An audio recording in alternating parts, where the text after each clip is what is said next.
Hi, my name is Robert Chelle with Chelle Law, and my law firm assists healthcare professionals with employment contract issues. One thing that frequently comes up is a discussion of malpractice insurance and then what are the different types. And so today I'm just going to talk about how tail insurance works. So if you are a high-level healthcare professional, physicians, NPs, PAs, dentists, you will need medical malpractice insurance while you're practicing.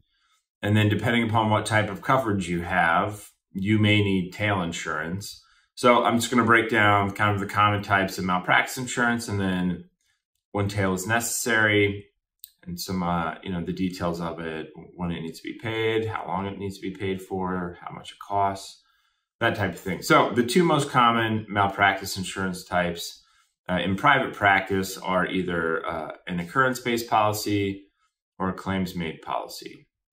So an occurrence-based policy simply means a policy has to be in effect when the malpractice incident occurs. And so in that scenario, tail insurance is not necessary. Under a claims-made policy, a policy has to be in effect when the claim is actually made. So it's possible if a provider leaves an employer, there's going to be a gap in between their last day at work and then the last day somebody can sue them. And so that's called the statute of limitations. For most states, it's 2 years. There are some exceptions, but in general, 2 years is kind of a good rule of thumb in this situation. So let's just say for this case, there's 2 years. So you leave the employer, then there's going to be a 2-year gap where someone can still sue you for the things you did for that employer. And so in that scenario, you need a policy that covers that gap, and that's known as tail insurance in the industry. So if you have a claims-made policy, you need tail. If you have an occurrence-based policy, you don't.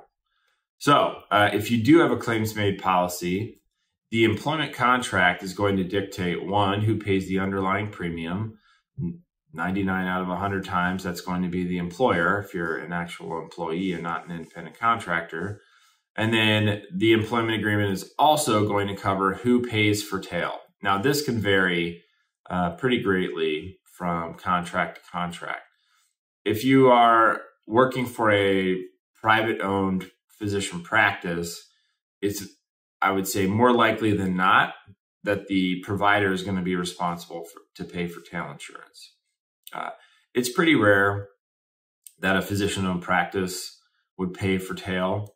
I'd say maybe like 75% versus 25%. So 75 have to pay for their own tail. So in the contract, it's going to state, all right, the physician's responsible to pay tail insurance. Let's kind of break down the details of that. The tail policy will need to be in place prior to the end of the employment relationship. So let's just say the physician gave notice and there's a 60-day without cause termination. They're going to have to get that policy secured before the end of that 60-day period when they leave. And tail insurance generally costs about twice what your annual premium is. So this varies based upon specialty. So maybe you're in primary care, it could be around $5,000 to $6,000, whereas if you're an OBGYN, it could be $40,000 or $50,000 a year. So a good rule of thumb is twice what the annual premium is what you're going to have to pay for tail. It's a one-time cost. So you're not going to have to pay it every year. But you will have to pay all of the money upfront to purchase the tail prior to the end of the employment relationship. Now, how long does tail last? Well, it depends on what type of policy you bought. You can buy a 1-year tail, a 2-year tail, a 5-year tail, an unlimited tail. In my opinion, it seems pretty short-sighted to purchase a short tail. Now, why would people do that? Well, it's just a cost.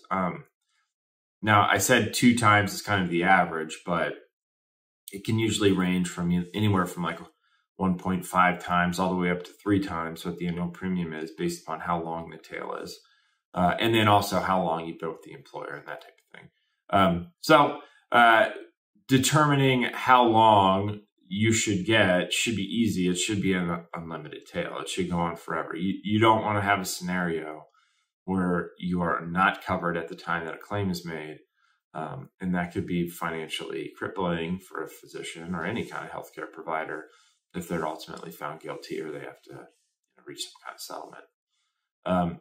Now, you can negotiate who pays for tail in the employment agreement.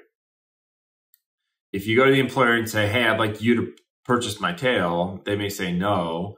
One strategy we've been successful with is asking the employer to then forgive a portion of the tail cost based upon, based upon how long the provider has been with the employer.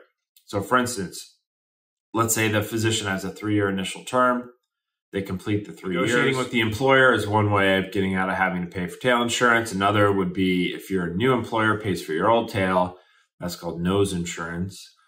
Or let's say you're this isn't going to work if you're employed at the hospital network, but if you are with a private-owned practice and then you leave for another private-owned practice within that state and they use the same insurance carrier, generally the insurance carrier will just roll over your old policy into your new one and then you won't have to purchase tail. Now, there's no way you're going to know, okay, my next job, when I leave this one, whether they have the same insurance or not. But that's another way of getting out of having to pay for tail insurance. So that's how tail insurance works. It just covers the gap between you leave an employer and then the last day somebody can sue you. It's around twice what the annual premium is, and then you can negotiate who ultimately is responsible to cover the expenses associated with it. If you have any questions about tail insurance or your employment contract, feel free to contact my law firm. You can call us at the phone number listed below in the description, or you can reach us through our website, chellelaw.com. My name is Robert Chelle, and I appreciate you watching this video. Thanks.